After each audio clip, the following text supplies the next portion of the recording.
Oh. All right, Tammy. So we'll begin the session.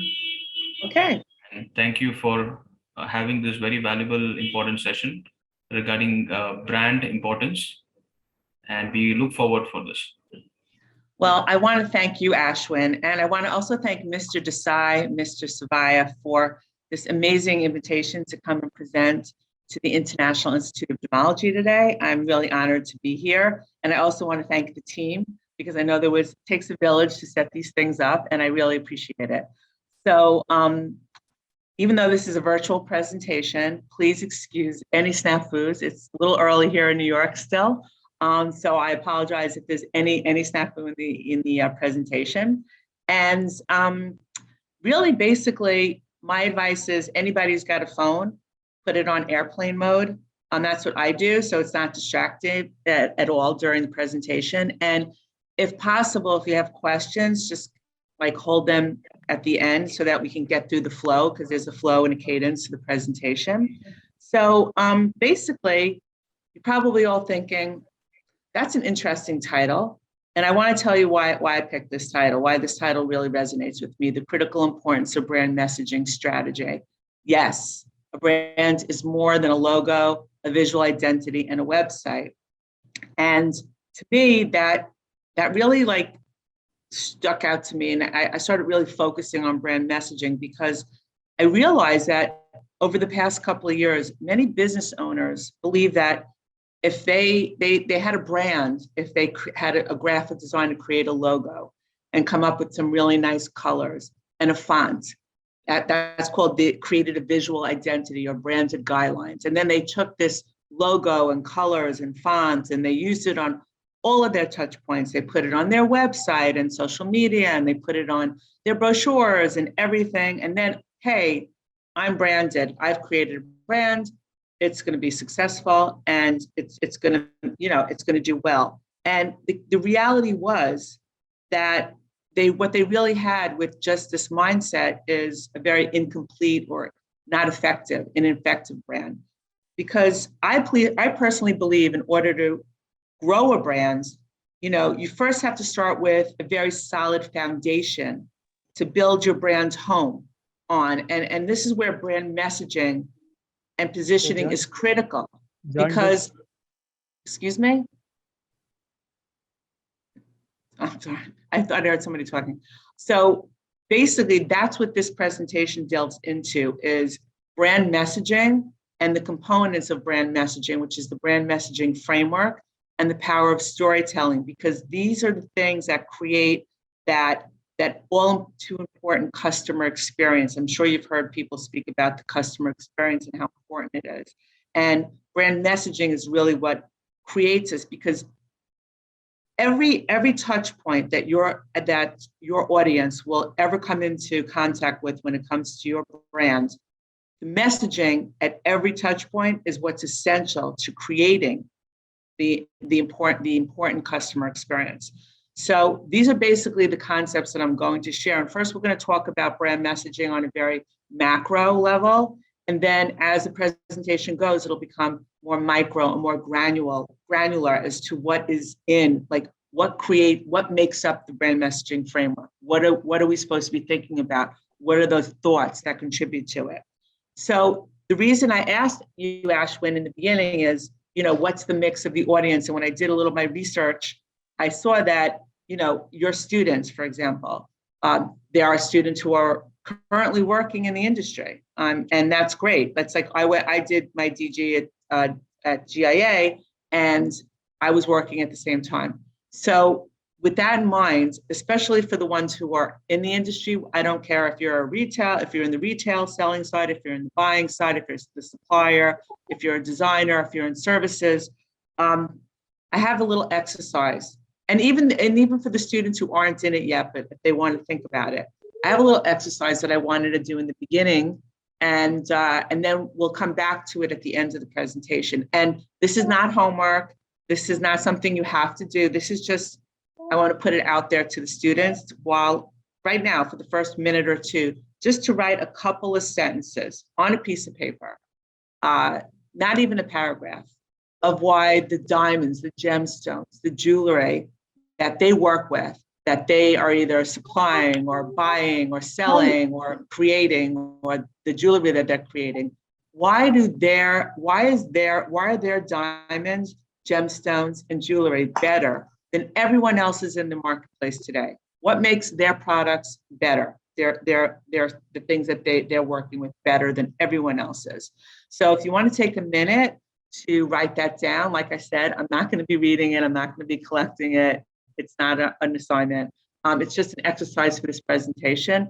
Please take a minute to write down what makes yours better than everyone else's. And then we'll talk about it later on. And in the meantime, I'm going to pop to the next slide. And after a minute or so, I'll start talking about what it means. Now, for some reason, it is not moving forward.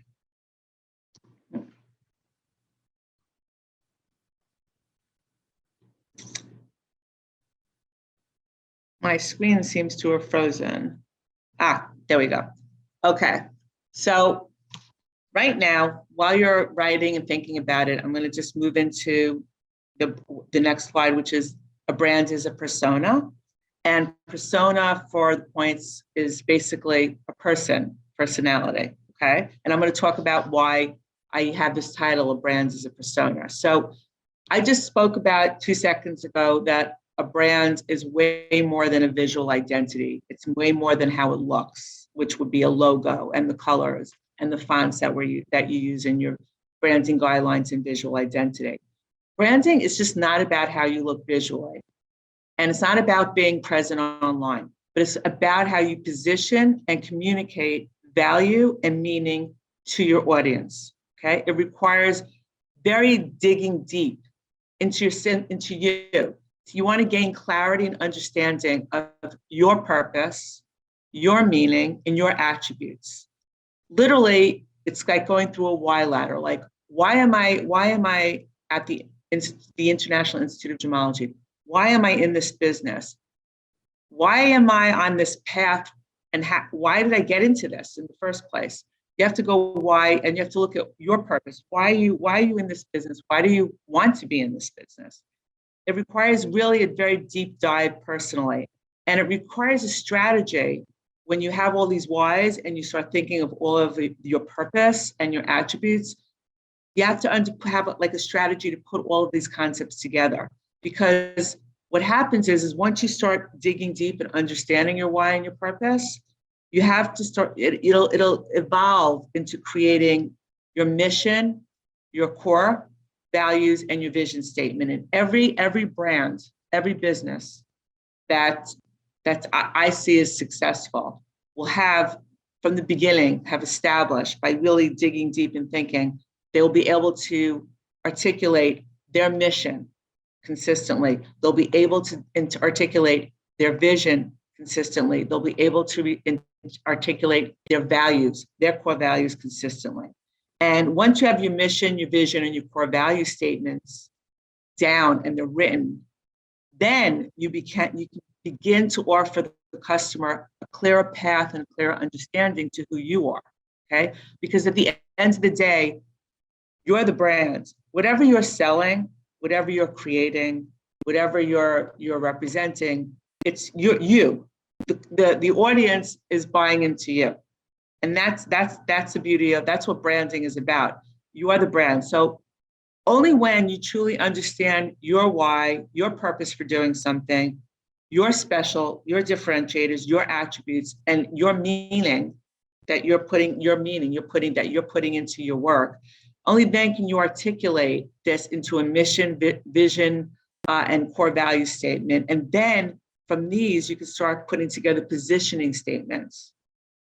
Once you get this put down, this messaging, these written ideas down, then you can start thinking about developing a visual identity.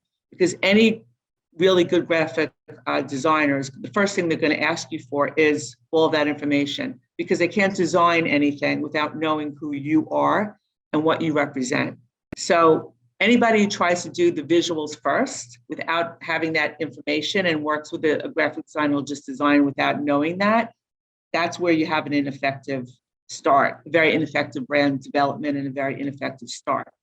So let's look at the all too important question, because for me, this is like the $1 million question.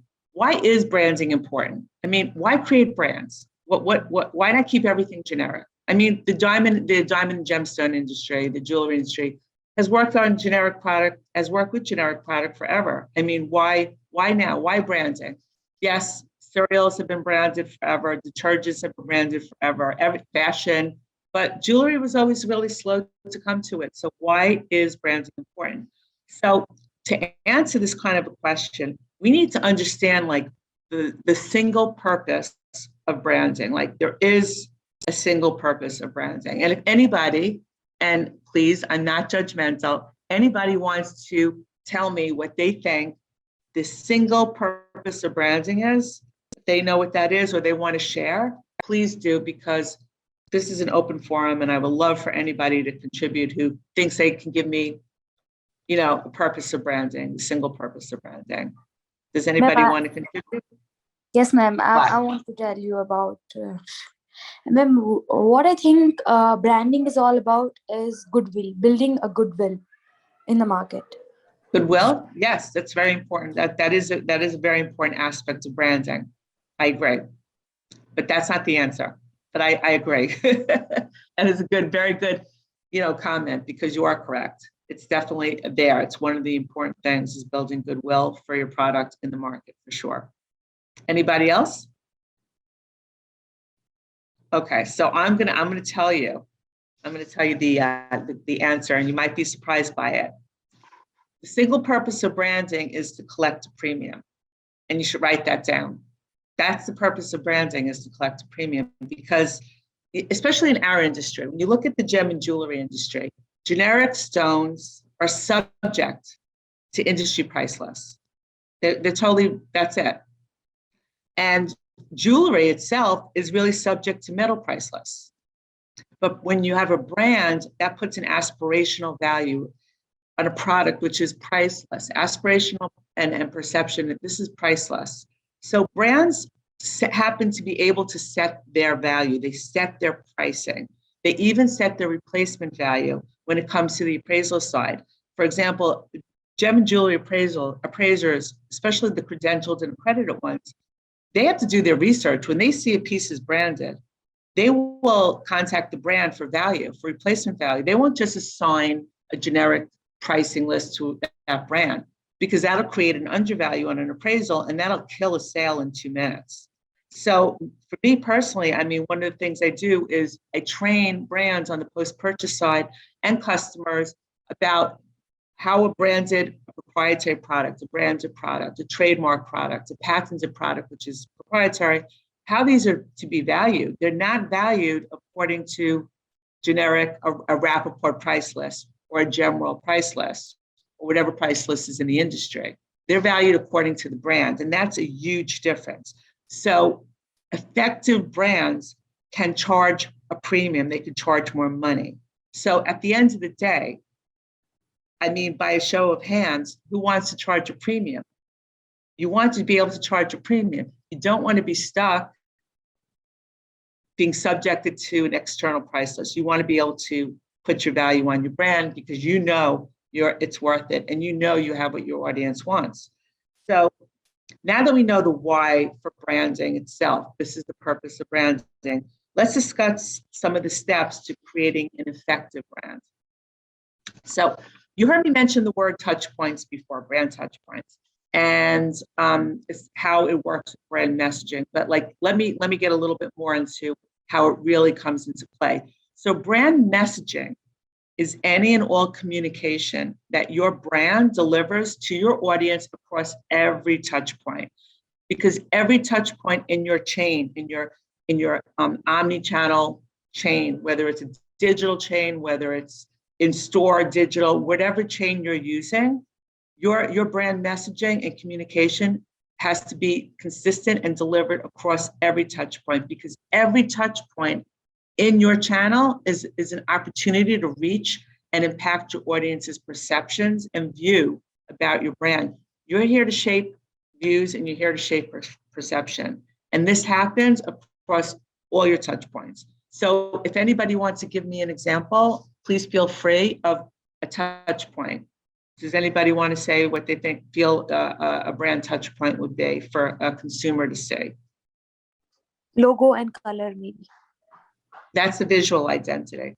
But with touch points that in your channel, this would be your brochures, your packaging, your displays, your advertising campaigns, your newsletters, the all your digital chain, your website, all of your social media channels, whatever lives you're doing, any video you put out, any education, any blog you write, any retail environment that your brand is sitting in. Your staff, the staff of that brand is a key touch point because they're communicating and they're speaking about the brand.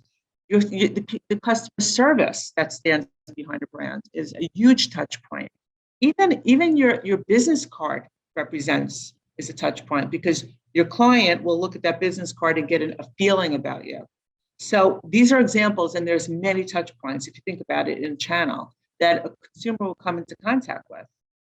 So brand messaging plays the most pivotal role in branding, and because the branding continuum is very vast. Branding is a huge topic, but to me, and in my experience, brand messaging plays the most pivotal role in branding and is the key to establishing an effective brand and an effective customer experience, a great customer experience, actually. So basically, you want to convey, okay? Convey is to deliver a message. You want to deliver a message that is effective, okay?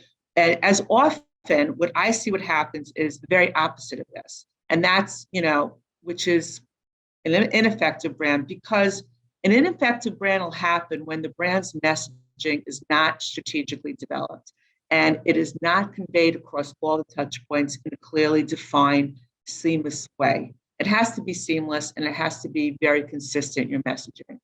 I've seen brands where, the customer will go, let's say on one of the social media channels, they'll have something there, and it might catch the customer's eye, some kind of message or an image, and the customer is clicking on it, and it's taking them to a website that has a completely different message on it, nothing to do with what they saw on social media. Then they're like, what does that mean? And they're looking, and then they start looking around to try to find what it was that attracted their attention in the first place. What happens is when you lack clarity in messaging and your touch points are saying different things, the brochure has nothing to do with what's being said in social media or your website, what your website's promoting.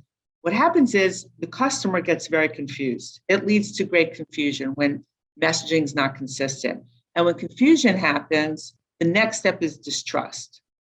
They just won't come back. They won't even bother again because they don't trust what you're saying, because they don't get what you're talking about. So once a potential customer starts developing distrust or confusion, it's really quite hard to come back from that. It's hard to get around that. So you don't want to get to the point where you're not just confusing a potential customer or your current customer, but you're causing them to not even want to know from you because you're not clear. And, brand messaging is everything that you want your audience to understand about your brand.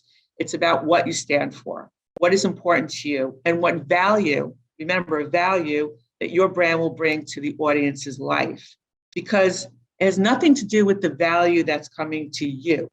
It has to do with the value that you bring to your audience's life. Because the goal, the critical goal is to create a brand that actually lives in the minds of the audience, that stays in the audience's mind, okay? So I'm gonna show you a US brand that actually has really achieved this, so that you can get an idea of what I'm talking about creating a brand that lives in the mind of the audience. And this is really a very interesting example. Now, how many of you recognize that message, just do it? And how many of you know what brand that's from? Because this is a big US brand. It's a global brand too.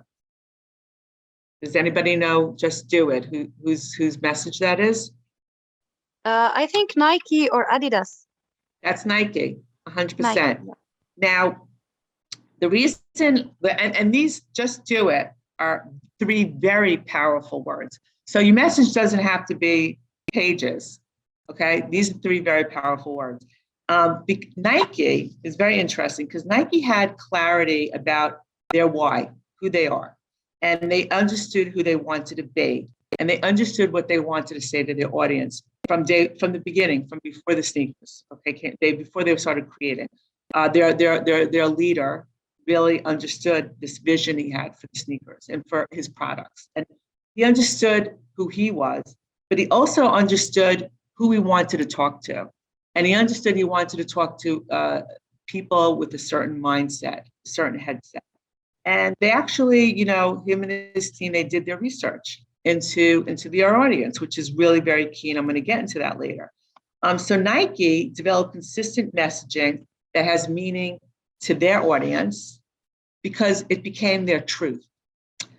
Nike's messaging is very aspirational. Okay, brands are aspirational. I said that before, especially effective brands. So Nike speaks directly to the athlete, the doer, the achiever, the healthy person that lives in all of us. Okay, and even if you look at the name Nike itself, the choice of that name, Nike comes from mythology. Nike, the meaning of it, Nike is the winged goddess of victory. Okay, so it's not just about selling sneakers and products and maximizing numbers, okay? Because yes, they are in the business to sell and they need to monetize, and every business needs to monetize. I'm not saying that that's not important. What I'm saying is for Nike, it was more about building this mindset, this lifestyle that lives literally in the mind of their audience and gets their audience to act and act again and again, repeatedly through generations, because the baby boomer, a Gen X, a Gen Z, a millennial, they all know the name Nike, and believe me, everybody's purchased a Nike product in their lifetime. So their message is the Nike story, and it's a story of personal victory. Just do it. I can do it. I can achieve. I can do whatever I need to do. I can be healthy. So they took that and they literally emblazoned that into the minds of their audience, and their audience not only takes it in and believes in it, but they're willing to pay a premium for Nike products because they can buy anything else for less money anywhere else. Okay, so now let's think about the diamond industry. All right, let's take this example and move it over to the diamond industry. So at the end of the day, what is a diamond? A diamond is a rock. It is a piece of carbon. What is a diamond? It comes out, and I'm talking about natural diamonds. I'm not even getting into the lab grown, which is, they're produced. Well, how can you create a message or tell a story that sells your rock better than everyone else's rock out there? That's the key, isn't it? Because let's face it, everybody has the same 4 C's in their inventory, the same types of combinations of 4 C's. So how do you get out there and actually make your diamond, your rock, sell more? So how you do it is, it's in your messaging, it's in your truth, it's in your attributes, it's in your purpose, it's in your why, it's along with a deep understanding of your audience and what matters to them, what brings value to them. This is what will make a story, your story, that will actually make your rock sell more. And not taking the time to develop your message and not taking the time to convey it consistently and seamlessly across every touch point will leave you open and very vulnerable to completely missing an opportunity to shape the mind of your audience so that you too can live there. You can be always present and top of mind in the mind of your audience because they'll come to you first. And that's what you want to achieve. So now what I'm going to do is I want to zero in a little bit more on the components themselves that make up the brand messaging framework.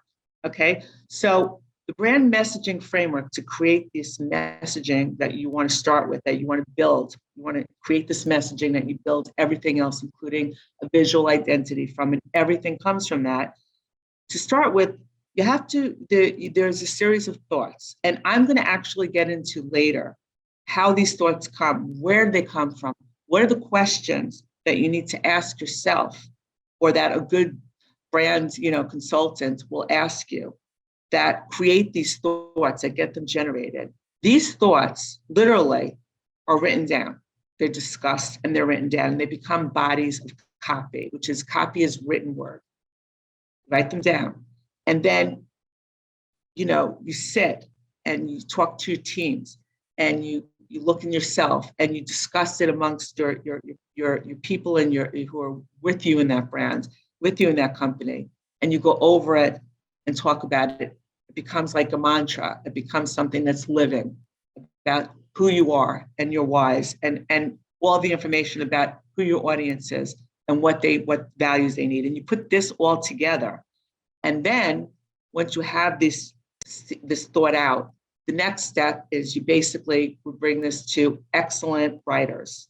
I always recommend hiring a copywriter, hiring a writer, because they can take any thoughts that you have, any written document, anything that you put together, and they can put it into more into messaging that really is on target and on point, because they know every word and every nuance and every way to write that thought, write what you're about in a way that will catch attention.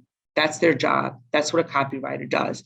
Sometimes companies have internally on staff writers, but I always recommend, if you don't have that, spend the money and get a writer in who can take everything you're thinking and writing and saying that you've decided it represents who you are and your company and what you're about, and have it written professionally. Okay, so then you have the written side. Now, what is very important is having excellent visual content. These are images that you either create or you select from somewhere, or video that works with this written content, that supports, that works together, that is like the counterpart of this written text. And the idea is the images with the written text is going to convey very strategic messages to an audience. So the big idea of this is that your written content and your visual content need to make your audience stop. It needs to make your audience notice what's the message. It needs to make your audience feel something, because feelings create emotion, and emotion drives action. And that is, at the end of the day, the goal. That's the goal of good messaging, is to make somebody stop and notice and drive an action. And the action is determined by what your goals are. So now what I'm going to do is I'm going to show you two images coming up. And we're going to look at each image and you're going to tell me what it makes you feel. So here's the first image, okay? So if anybody wants to volunteer, because what this image makes them feel when they look at it, I'll tell you like what my reaction was when I looked at it. And anybody would like to share, like when they look at that, what do they see? What do they feel? Don't be shy. There's no right or wrong answers here. It's just a discussion. Fun and enjoyment, maybe. Yes. Yes, I felt the same way. I looked at this and I said, I'm going to tell you a story. I was scrolling. I do that. I look at social media and I look at a lot of stuff visually all the time. And I happened to be looking on Instagram. I was scrolling and I saw this image. I was scrolling. I stopped and I said, wow, look at that. They're having so much fun. I mean, I felt like energy. I felt vitality. I felt friendship of these women. And you know what my first thought was? Is this like a rehashed image? Is this BC? I called before COVID BC. Is this BC? Because look at New York. Look at Times Square. It looks amazing. The colors, so vibrant. And I said, wow, I just, and then I went past it. And you know what? I came back to it. I came back to the image because I enjoyed it. I liked the way it looked. And as it turns out, I knew the person who had posted this image. And you know what I did? I contacted that person and I said, hey, I have a presentation and I like to know if I could use your image. I love it. And would that be okay? And she was like, yeah, I'll check with the other, my friends who are in it with me, and I'll ask them and I'll let you know. So she sent me the image and I put it in. So, the thing is that look at me, okay? I did exactly from an image. I stopped, I looked at it, I got a feeling, and it felt good. I felt, happiness. I felt friendship. I felt colors. I felt energy. And not only did I go past it, but I went back to it and I looked at it again and I smiled. And then what was the action I did? The action was I contacted the person who posted the image and I asked, can I use this? That's an action. Action is not just buying. There's many actions you can get people to do that lead them that lead them to the eventual buy. I didn't buy the image, but I asked her for it. And that's an action. So that's what I'm trying to show you. Think about it. If you have an amazing image, an amazing copy, because she had written copy with the image that was about her experience with her friends. But I got all that from the image and then I read the copy. But what's really interesting is the same thing with any product, with what you're selling, with gems or jewelry or whatever you're selling.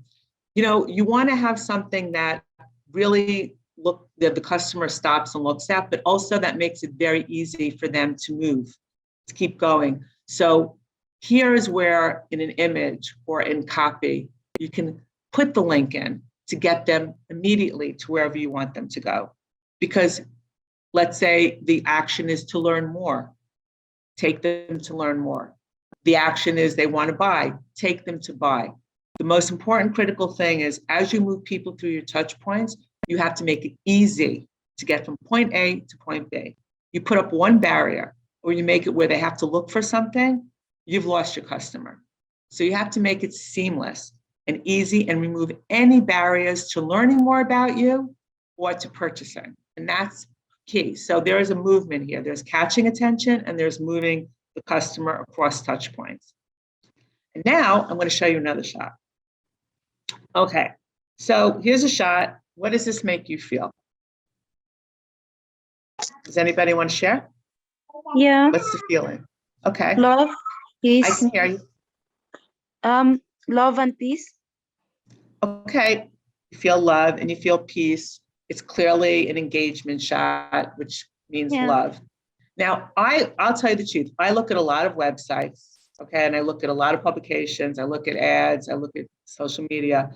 And a lot of times, especially in the gem and jewelry industry, I see a lot of stock ads. And what's a stock ad? A stock ad is an ad, is a stock image, is an image that you could purchase online from a Shutterstock or a Canva. They have these images that are taken professionally and they're licensed. They come with licensing deals and you can take them and use them. And in your websites, in your social media, in your ad campaigns. And I have nothing against stock images at all. If they're well done, they're great. But at the same time, I like personal. But at the same time, in the gem and jewelry space, it's always the same image of the couple, the engagement ring on the finger, the couple shopping, the happy couple in front of this display case. Or the same generic looking diamond, the same generic looking, jewelry. And what happens is it's a little boring. It's boring. So that's what I have an issue with using the same type of genre, the same type of look, especially when it comes to our industry, because you have to think about customers themselves, the audience. The audience is receiving thousands and thousands of messages a day. And your mind, the brain is having about 60 to 80,000 thoughts daily. And our brains are very smart. In the end of the day, our brains will ignore messages that are similar or just not that interesting. Messages that are the same. They just go like this. Your brain is going like this, next, next. So people literally won't see a message or an image if the brain is shuffling, okay? So now I do agree, if someone is specifically looking for an engagement ring, they might click on this image because they're specifically looking for it. And that's great, but think about the next step. Think about, again, imagery that'll make somebody stop and notice who's not looking, okay? You want to drive emotion to somebody who's not looking at that moment to purchase, but because of what they saw from you, they're now interested. They want to know more. And that's the difference. And I think that's where branding and well done, effective branding comes in. Because when a person is not looking and they're like, what's that? That's what you want. That's what you want to bring. And then it's up to you to take them through every touch point and build credibility and build more trust and make it easy for them to learn more and eventually buy, because they're like, this is great. I want this. So that is the goal that I'm trying to make. At the end of the day, for the recap of this feeling and what it makes you feel and what your reaction would be, is, you want your customer to always want to notice you, and you want to get above all those messages that are being missed, and you want them to learn more, and you want them to buy. That's the end goal, is the buying. And that's it. You have to remove all barriers so that they can do that. So think about it.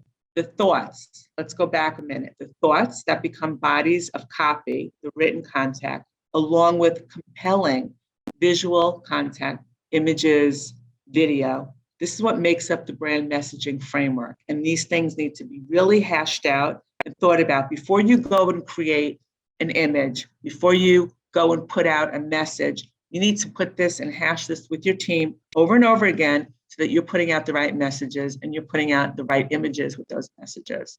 And this is a whole work unto itself, and it's always evolving in the brand messaging side. Forget about the rest of the branding continuum. This is like a big chunk of time and a big chunk of work. So sorry for the interruption, but I have a question. What if someone make a brand that is based on his life experiences, his feelings, his background, his dreams? Is that possible? Is that will touch the audience? Is he going to make enough people that can feel him to the point that they are ready to buy his products? Actually, okay, today's audience, I'm going to speak more about the audience. They're looking to know the story of the person behind the product. And I'm going to get more into that later. They want to know who you are. They want to know what you stand for. They want to know that you align with their values. If you're authentic and you show your processes and you're transparent, you will probably resonate with an audience more than a brand that's not showing who they are or what they stand for, or what they believe in. And especially in our industry, where traceability and sustainability, and there's so many issues that are, come along with the product. Not issues, but just information that customers need to know. So the more you share with who you are and your processes and what you believe in, the more you will resonate, because audiences want to know that. It's very important to them. And I'll definitely get into a bit more later on about how important that is. But that's a really good point, by the way, and that's a really good question. Thank you. So now what I'm going to do is I'm going to actually show you a company, a U.S. Fast food company, actually, that has a really excellent key messaging framework. And you'll see in the example of what I mean by, exactly what you're talking about, of how they share who they are and how they also understand what's important to what their audience wants to hear. Okay, so I'm going to show it to you right now. So it's called Chipotle. I don't know if you guys are familiar with Chipotle, but it's pretty recent in the fast food. I'm saying fast food space. They're only around a couple of years, and Chipotle is a really good example in my mind, because their key messaging consists of what is important to them and to their customer, because they did their homework. They're very clear about their position and who they are and what their company is taking as a position. And they're very clear about what's important to the audience today's audience. So here's their messaging framework. I'm just going to read it to you from Chipotle. We believe that food has the power to change the world. We believe in food integrity. We believe in being real ingredients. We do not add hormones. There is nothing artificial in our food. We use responsibly raised meats with the highest standards. We have committed to diverting 50% of waste from landfills. Read our sustainability report. They put their sustainability report on their website. It's there for anybody to read. They're transparent. We provide full nutritional facts, and we provide allergen reporting in restaurants. Can you please mute yourself? Can you please mute yourself? Thanks. We provide full nutritional facts and allergen reporting. And when you go into a Chipotle restaurant, when you go into their space, it's all wood, okay? What is wood message? Natural. A message to the customer, natural setting, natural feel. The workers, the people who work, the employees, they're in there and they're cutting everything fresh in front of the customer. There's nothing prepackaged. You won't see a kitchen behind with conveyor belts. It doesn't exist. Okay, so you look at the product shots. Every product shot that they use shows freshness. The food is well crafted. The burrito, this is a burrito. It's well crafted. It looks healthy. So basically, their message, those messages are so clear from the company, are so clear about who they are, that, and the customer aligns, resonates with this, that they charge a premium for their burrito. Their burritos cost more than the other burrito sellers in the same space in fast food, a lot more. And why? Because their customer is willing to pay a premium from Chipotle for a burrito, for their food, because Chipotle's messaging aligns with what matters to the customer. Exactly who Chipotle says they are and what they do is what the customer today wants to hear from a company. Transparency, sustainability, committed to responsibly raised meats, real ingredients, no hormones, integrity, food integrity, natural, power to change the world. These are the messages that the audience wants to hear because they know who their audience is. And that's today's audience, by the way. It doesn't matter whether it's Chipotle or anything else. So let's take it one step further. Let's look at the diamond industry. Let's talk about some powerful messaging that's come about in our industry, okay? Because it's very effective messaging. Now, I'm sure most of you have heard of this, a diamond is forever. And I'm sure a lot of you knew this was coming, this message. But think about it. This message, a diamond is forever, has been emblazoned in our minds for what feels like forever. And this message will continue forever. Okay, but that's the point. Isn't that the point? We want the message to be timeless. We want it to go generation to generation. We want it to cross, doesn't matter which generation it is, because this is a message that resonates emotionally. The audience connects with that because it's a timeless message. It's about boundless love. It's celebration of life and legacy. And this is why De Beers uses it. It's a very, very powerful message. But let's think about, what about the audience today that cares about the environment and sustainability? What messaging caught their attention? Conflict-free, ethically sourced.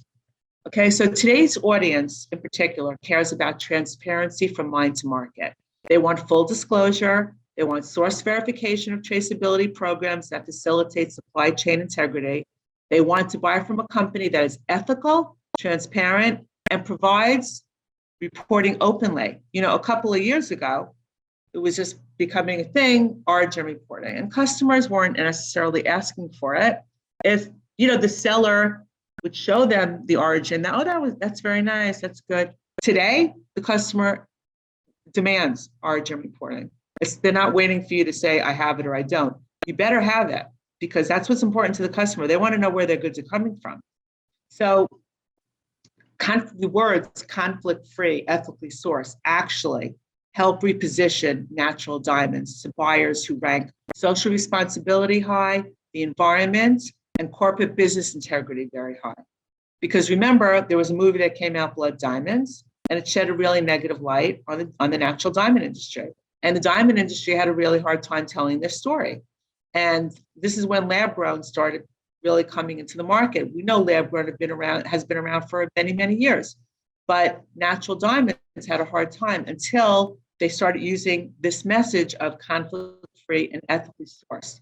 Because then the millennial started saying, the millennial cares very much about this, started saying, oh, okay, so these diamonds, they're natural, they are conflict-free, and they are responsibly sourced, and you are contributing back to the local communities you mine in. Okay, I'll give this more consideration. I'll buy a natural diamond.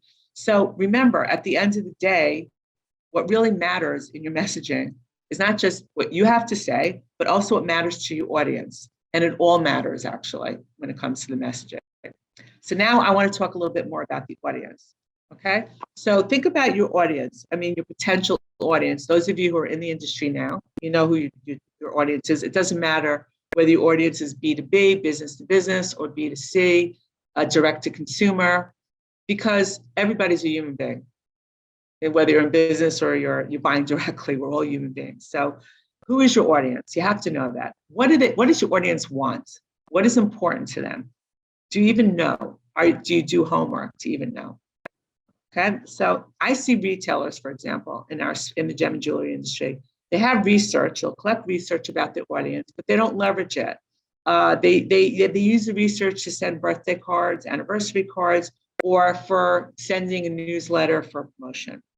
But I always say to my clients, like, do your research. Doing research and using measurable insights, which you can get from your data channels, in regard to your audience is really crucial, because otherwise your messaging is going to be a bit incomplete, because you always have to be a little bit on the pulse of your audience and what they want, what's important to them. And I find one of the biggest challenges is to correctly identify and engage and convert a true buying audience. I mean, even with somebody who's bought from you one time, sometimes it's just a really hard time getting them to purchase again. And it could be very hard to build, any kind of customer loyalty. And why is that? Where does that come from?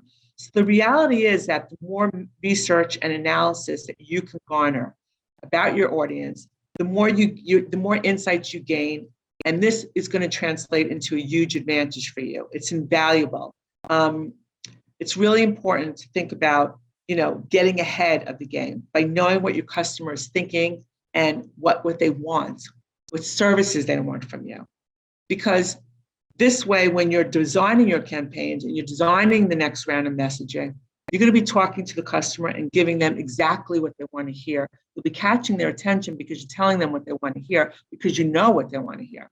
At this point, you've done your homework and you've done your research. Remember, you have to be preemptive. You always have to keep on top of what your existing audience is and your future audience is, because situations are always changing. They're always evolving. We learned this. We learned this from the pandemic, the war in Ukraine. There's, supplies changed.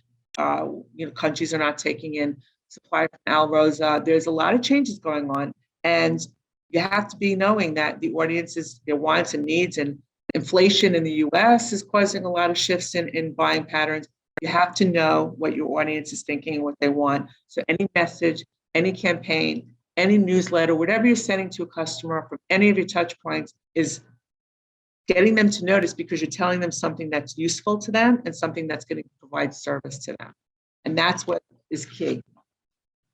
Now, I'm going to go a little bit more granular now, and I'm going to get more into the messaging framework. Remember back in the beginning when I spoke about the brand messaging framework and the thoughts that become these bodies of copy and that you write down and you hash them over? So I said that there are questions that you have to ask yourself to get these thoughts going.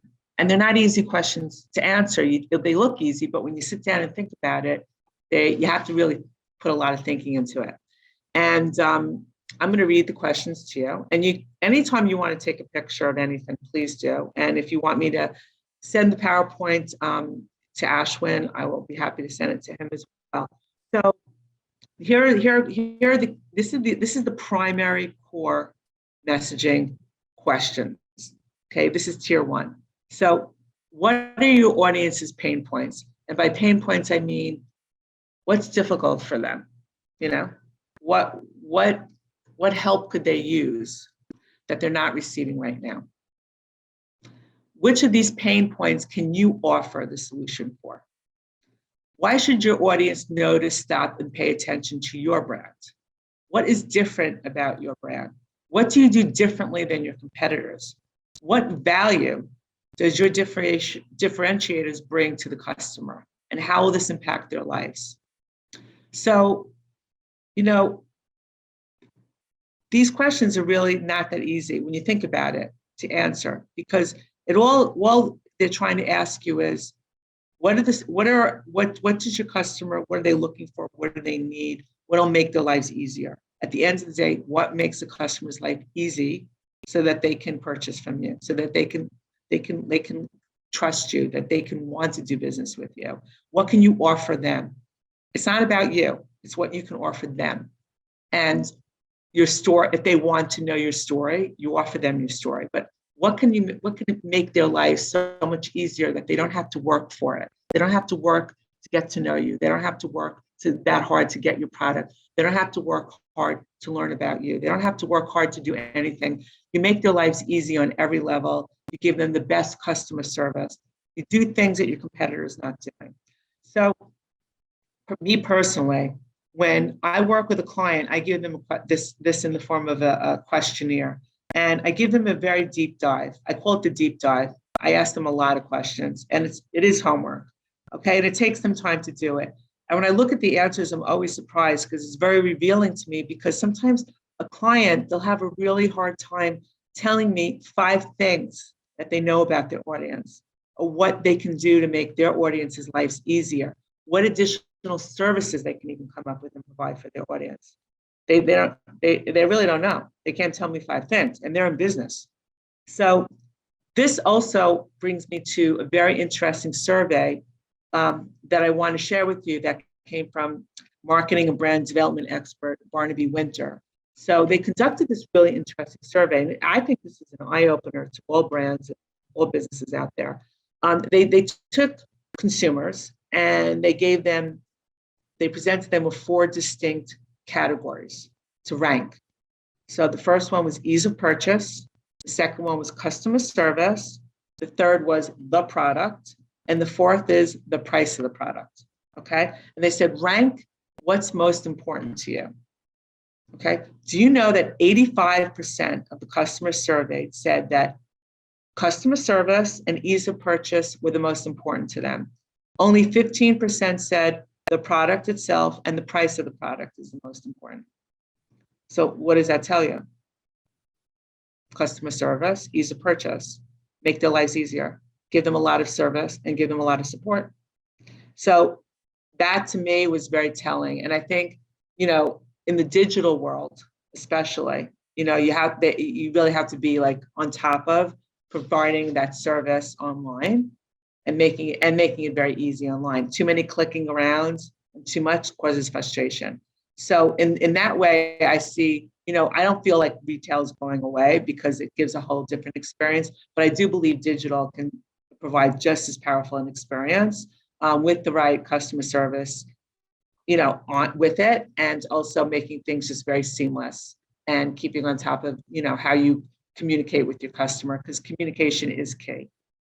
So this is the primary core messaging framework, and this is tier 1. And now we're going to talk about tier 2, which is the second part of the brand messaging framework, and it's core messaging. And here are the same questions now that you have to ask yourself. What do you believe in? What is your outlook, and where would you like to go? What do you hold dear? You, the creator, you, the person representing the brand, you, the buyer, the seller, whatever it is of this particular thing that you're doing. What is important to you? What do you value? Why do you value your customers and employees? What lights you up? What gets you excited? So these bullet points, when hashed out, are the additional thoughts that you want your audience to know about you, because they go beyond the immediate value that the brand brings to the table. So remember we talked before about the value and how easy you make it for your customers and you help them with their pain points. Now, this is a very different thing, because this is giving an insight into the brand's human side, okay? Because remember, the brand is a persona. We talked about that. The brand has a human side. And the human side is your values, your character, and your ethic. So tier 2 core messaging displays aligned characteristics that give the audience the reason to act also. Because today's customer wants to know who they are purchasing from. They want to know what your business practices are. They want to know what you stand for. They want to know that their purchase will do good. Very important. 70% of customers want to know that they are buying from a socially and environmentally conscious company. That was just in Rappaport.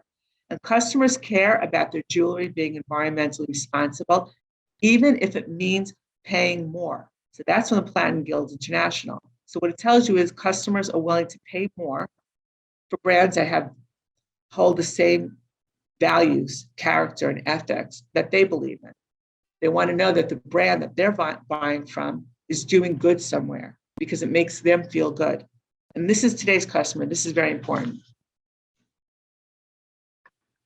Now, I want to have a little recap because as we're getting closer to the end, I always like to do a little recap because the last two slides were very important because this is really the essence of the brand messaging framework.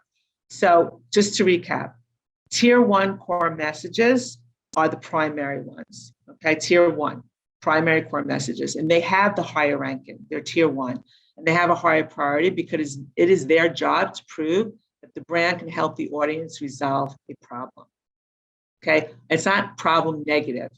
A problem could be something as having their piece ready, having the CAD and the design done and within 24 hours. It's not necessarily a bad problem. It's just something that you could do to serve them quicker and better than your competitor, and your competitor is not doing it. The tier 2 core messages are there to prove that your brand is more than just a monetary transaction, right? After all, money is a byproduct of the value you bring. So the brand has a personality, a human side, and the brand cares. That's what the tier 2 messages are about. So remember, brand messaging impacts what your customer knows and understands about your brand. The way you say it, the way you storytelling, the way you message it, this will impact how they feel about your brand. So now I'm going to show you 2 very important quotes, and I'm going to share them with you. And here's the first one. The most powerful person in the room is the storyteller. Does anybody want to take a crack at who said that? Does anybody know who said that? Okay. Steve Jobs. Steve Jobs, he's the founder of Apple. Apple is a huge global brand. But Steve Jobs understood that in order to connect with the audience, the brand needs its fine personality and it needs human characteristics. Brands that achieve this are more likely to resonate with the audience because remember, we're all humans here. So tell your story, be authentic, share what lights you up, and share what matters to you. Be real, please, and do not copy what your competitors are doing or offering. Do not be a me too. Understand what matters to your audience. That's so important. While you're sharing, understand what matters to them and what they want to hear too. And bring all of this understanding into your service offerings, into the services that you offer a client. Because remember, you are there to serve. You're selling something, but you're there to serve your customer. That's your mission. So when you do this and you put this together, you will be so in sync with your customer and they will become emotionally connected to you. And they will be willing to act again and again and again. And you know what? In a lot of cases, their children will also follow, and they will do like transactions with you because you become part of the existence for the family because you've made already the parents so happy. And now I have another quote for you. Your brand is what other people say about you when you're not in the room. Right? And that's from Jeff Bezos, who's founder of Amazon. And, this quote to me says it all. It's, when we talk about the brand being in the mind of the audience and what they understand about the brand. So even when they're not seeing the brand, it's in their head, it's there. So all they need to do is see a message and they react. So what people are saying about you is, your brand is what people are saying about you when you're not in your room because you are the brand too. So it's very important that you have a really good, powerful, authentic, honest, straightforward, well-crafted brand messaging because that represents everything, right? That's what your customers are understanding. And the reason I picked Jeff Bezos and I picked Steve Jobs, I picked these titans, is because whether you love them or hate them is not what we're talking about. The reason I picked them is because they've created brands that will stand the test of time, that live in the minds of their audience, and that have many repeat purchasing actions happening over and over and over again, you know, for time immemorial probably. So the bottom line, and we're almost like, I think this is probably my second to last slide at this point, but I always like to tie everything together. So let's go back to the beginning. We said the brand is a persona and it has a human side. And the human side comes from your values, your character, your ethic. You're the one who's gonna get, you're the one who's gonna be, you're the point, you're the point, you're the visionary, you're the seller, you're whatever of this brand. And you know what? You're the person that has to develop trust with the audience. They have to trust you because you are the brand. And the brand must message value that matters to the audience, that will enhance their lives, and that will make their lives better and easier. So remember that paragraph in the beginning, for those of you who wrote it, okay? If by show of hands, and it's hard for me to see anybody because with the screen share, I can't see all of you, but would anybody like to add to whatever they wrote down? Would anybody like to expand on it? Would anybody like to change what they wrote? Understanding a little bit more about brand messaging and, you know, and going back to that exercise we did in the beginning as to why the gems, the diamonds, the jewelry that you're selling or you're involved with are better than everyone else's. Would anybody like to expand on what they wrote to, you know, further incorporate more messaging or better messaging into how they're doing things? And if so, then I feel like I've done my job. And if not, you can still, of course, always reach out and ask me any question that you want, because here's my contact information. And if you want to take a picture of it, please do. And if you have any questions or if you want to ask me any questions now, I'm totally available to it. And yeah, that's it. You can visit my website. Also, if anybody wants to have a call, you can schedule a call on my website as well. I don't charge for calls. So that's the other thing. And that's about it. I hope you enjoyed the presentation today. And I hope that you got something out of it.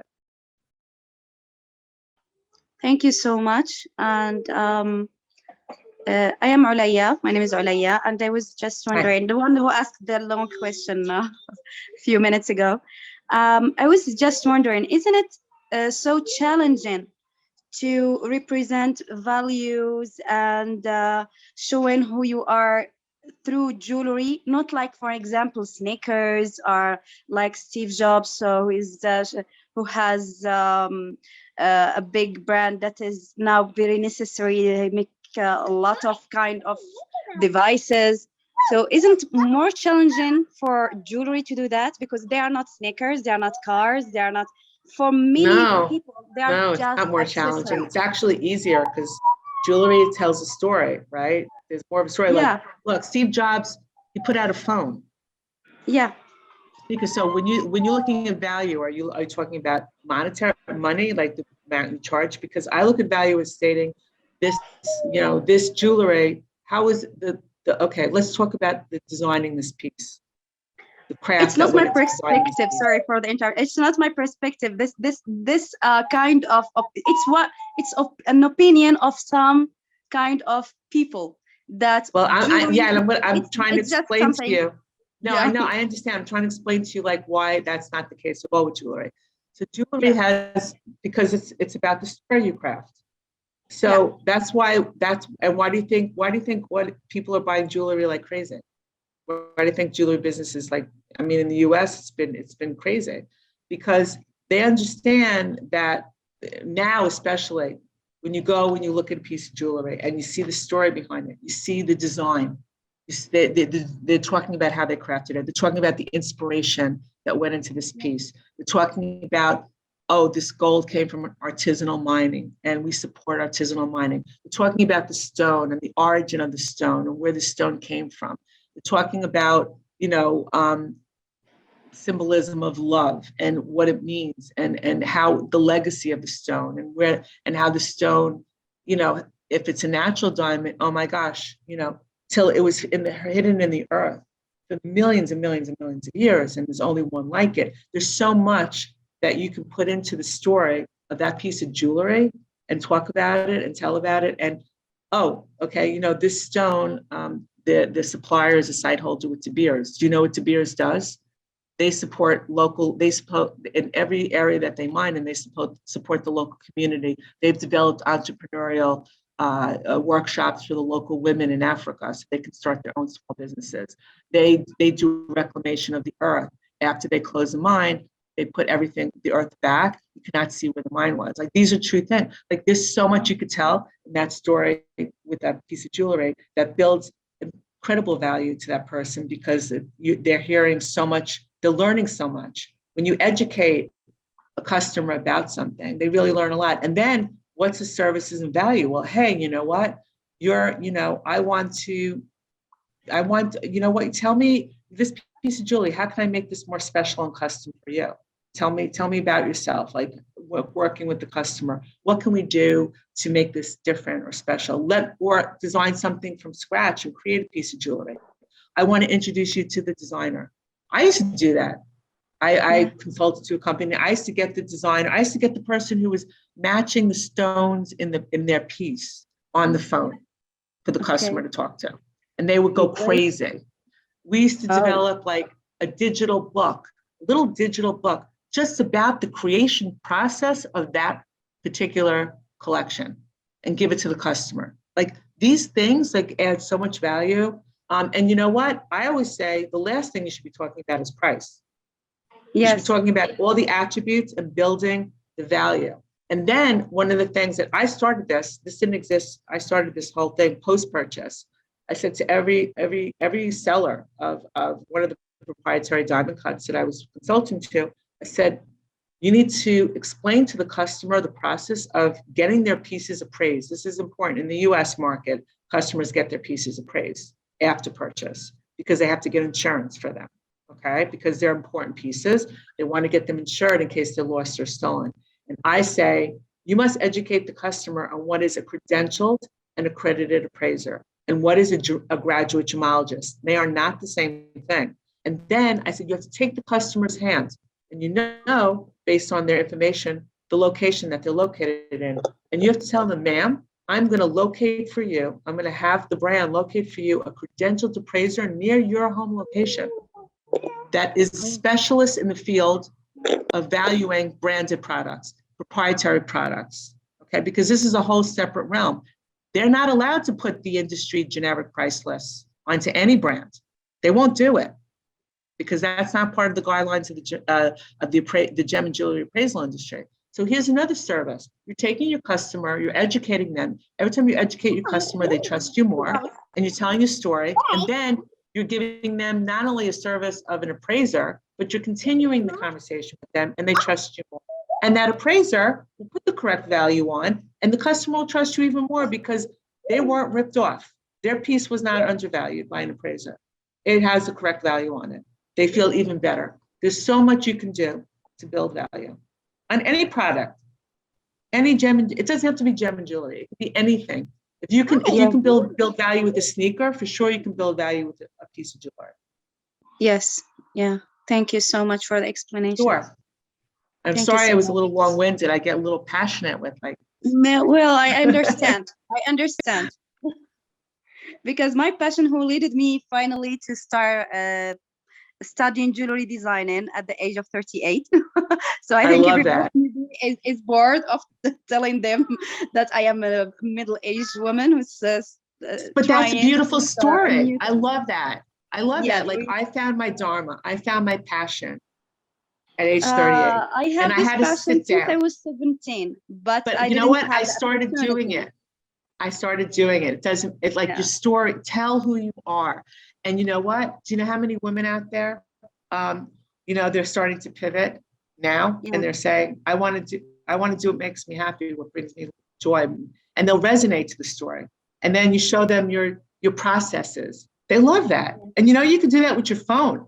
You can take a video and talk into it about who you are and your processes, and people resonate because people resonate to people. And I want to tell you something. I'm so sorry for bothering you and talking too much. No, you're not. Actually, thank you so much. Actually, I took every screenshot of everything that you were putting on the screen. Thank you. Because when you were asking those questions, all the questions, I had an answer. So before starting studying jewelry designing, I already have the answers, and that made me so glad. And it's very overwhelming to know that I am going on the right path, and this is exactly what I want to do, and this is exactly who I am. And clarifying this thing today at this time, it's giving me too much hope. So thank you so much. Oh, I'm so glad. And you know what? Your passion and your determination, and I'm impressed. I'm impressed. And you know what? Thank You're you going to so go, you're going much. to do everything you want. You're going to do everything. You're going to accomplish everything. And I really want to keep in touch. So, Yeah, that you will be know, great. email me. So I'll have your contact information and then we can keep in touch with each other. Thank you so much. I would like to talk to you personally because Yeah. I have a story, and I think all the teachers, they know the story. I all them. I'm a very open person. I don't have any secrets, but to have to do something that is relatable to my life story, my background, and discovering that there are a lot of people like me, it's and discover that and the most important, that I didn't pursue that for money. It's to have a name, not just to make a name. It's to have a Right. name. So it makes me feel that I have too much hope, and the world is more bigger than the way I was seeing it, or the way I was programmed to see it. So diving inside this world of jewelry and this industry, it's more than just a product that you make and you sell and you make money, and just being someone who is just chasing money. I'm chasing something that is bigger. And Well, yeah, I can tell you something. The world's changed quite a bit. Those people who were only into maximizing numbers and pushing the sale, they're yeah, going by the wayside because that's not what today's customer is about. That's not what that doesn't resonate with them. And people are smart. They're doing their research and they're yeah, doing their homework. The one thing I'm going to tell you is you take one step, you take another step. Don't think about how big things are. Don't think about I have too much. It's too much with that. Like don't even go there. Just take one step. Okay. yeah, And then God, the universe will open up the door for the next step. You take one step at a time. And each step brings more motivation and it'll become clear to you which road to take. And don't be afraid if something is not working. You'll figure it okay. out. Okay. Thank you Because so much. failure is Yeah, not a bad thing. Failure is part of learning.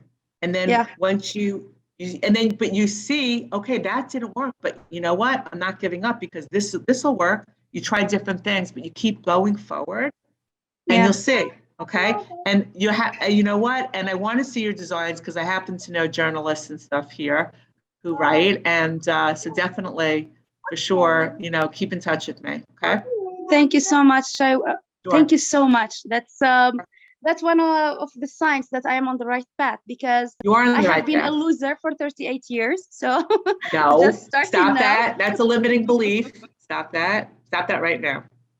Thank you You're so you're much. You are very you're nice. you're powerful and you're going forward. That's it. Thank you so much. That was an amazing presentation. Thank you so much. Thank And you. thanks for Thank you. answering my questions. And thanks for feeling me, because I feel in your voice tone that you are not just answering as someone who just want to give an answer. You're answering from your heart. Thank you so much for that. It's the only way to do it. And you tell your story from your heart and you'll be very, very successful. Trust me. Thank you so much. Anytime. Does anybody else have a question?